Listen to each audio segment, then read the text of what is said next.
Veliki je Gospod i velika je moć njegova i nema granica, bezgranična je mudrost njegova. To pjevamo veoma često, a i danas smo to pjevali na ovaj sveti dan koji proslavljamo Hristovo vaskrsenje i u koji se sjećamo jednog od događaja vezanih za njegovo vaskrsenje i za sve ono što se događalo od vaskrsenja pa poslije toga za 40 dana do njegovog vaznesenja i do silaska Duha Svetoga na svete učenike i apostoli njegove na crkvu Hristovu.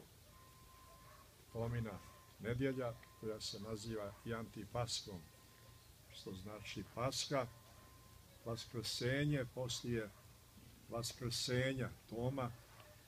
jedan od živih svjedoka živoga Gospoda i njegovoga vaskrsenja. Onaj koji potvrđuje istinitost riječi pjesme Crkve Božje koju pojemo za Hrista, kada kažemo vadje plotski, u vraje s razvojnikom.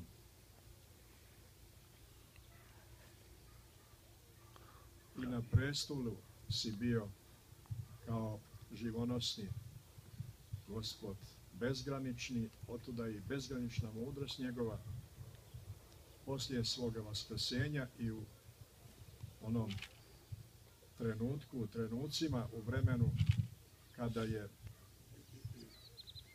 pogruzio se u grob,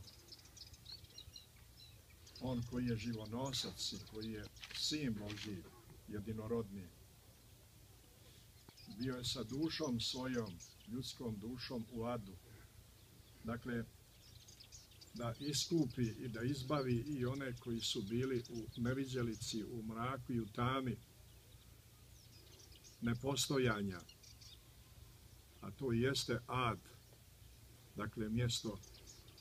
gdje ne sija svjetlost lica Božjega, mjesto otuđenja od živoga Boga i od njegovog vječnog života. U isto vrijeme, saglasno njegovom obećanju razvojniku na krstu, on je bio i u raju zajedno sa onim pokajanim razvojnikom, jer tako mu je rekao Gospod na krstu: zaista ti kažem, danas ćeš biti sa mnom u raju. A kao Bog, živonosac, darodavac života, kao vječni logos Božji, u isto vrijeme bio je i sa desne strane Boga Oca, uzdigavši našu ljudsku prirodu sa desne strane Božje i time ispunivši sobom i svojom božanskom silom, svojim vaskrsenjem, ispunivši preispodnju, ispunivši i jad, ispunivši i raj sobom, jer on i jeste raj. Nema drugoga raja, on je taj raj, njegova svjetlost je ona koja pretvara ljudsku prirodu i čovjeka u rajsko obitalište. On ispunjava dakle i nebo i zemlju i u isto vrijeme je zajedno sa svojim Ocem i sa Duhom Svetim velika i zaista tajna i bezgranična mudrost Božja, kao što je potvrda te mudrosti Božje i te velike i svete tajne njegovog vaskrsenja. Upravo ovaj događaj vezan za nevjernoga Tomu, koji nije bio kada se prvi put Gospod javio svojim učenicima i kada im je obećao da će im poslati Duha Svetoga, koji će ih uvesti u svaku istinu. Pa je rekao, ako se ne dotakne rebara njegovih i rana ako ih ne opipa rukama svojim, on neće vjerovati. I kad se Gospod ponovo javlja tamo kad je bio Toma, onda je Gospod mu sam kaže: dotakni se rana mojih i rebara mojih, Tomo, i nemoj biti nevjeran, nego vjeran. I kada je Toma to i uradio i opipao rane njegove, onda je on uzviknuo svim srcem svojim i svom dušom svojom: Gospod moj i Bog moj. I tako crkva Hristova, oni koji su vidjeli Boga i koji su opipali rane njegove kroz vjekove zajedno sa Tomom, kliču: Gospod moj i Bog moj. To je pjesma crkve Hristove,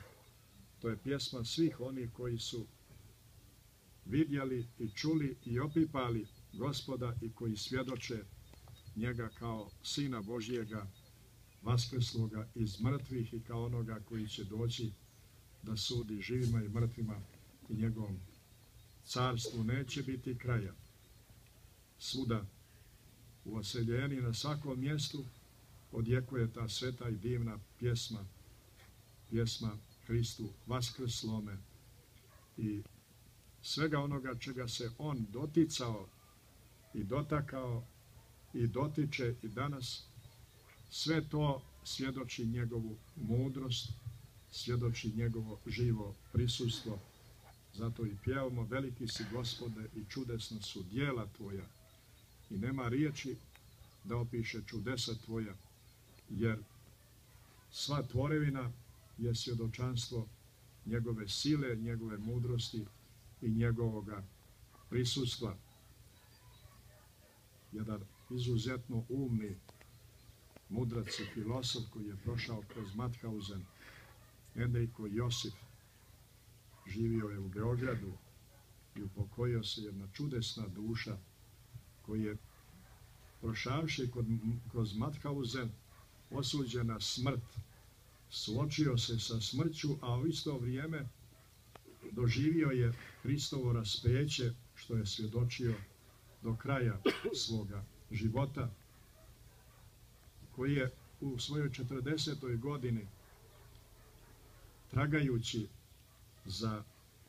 istinom Božjom i čitajući Kanta i Hegela,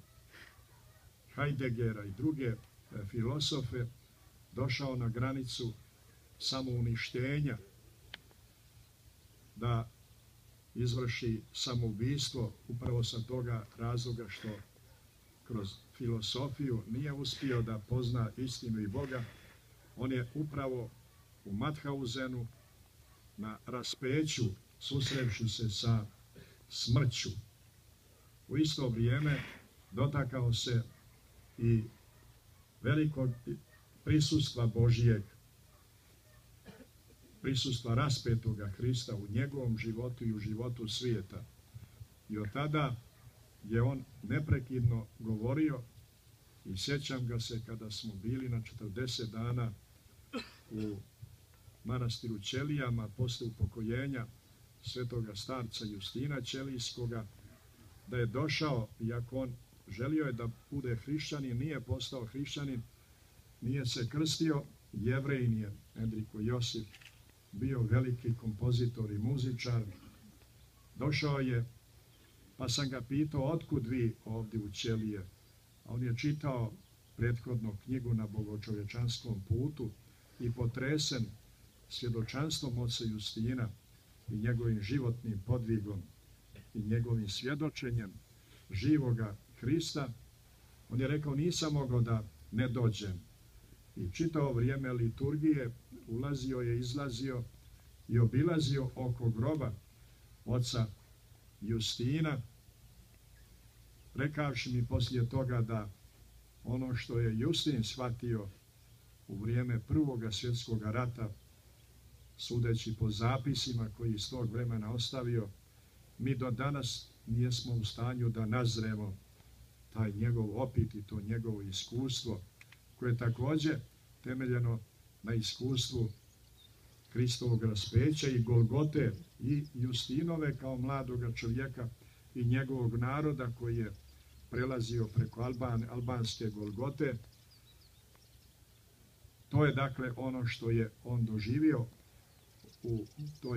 kroz tu njegovu knjigu i što je spoznao i čime se izbavio od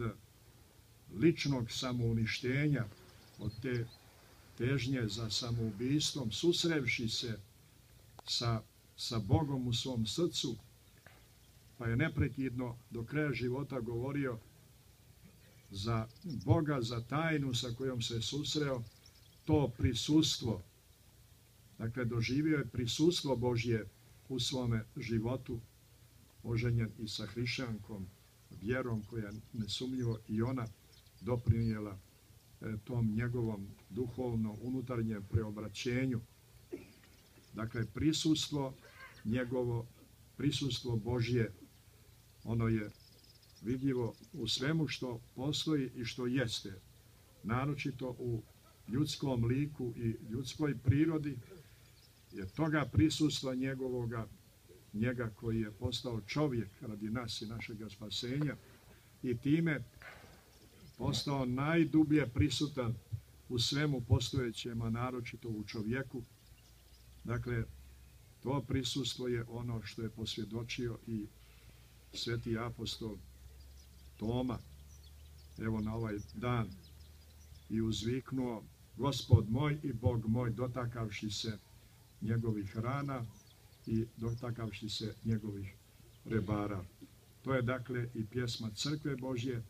to je i pjesma ovoga praznika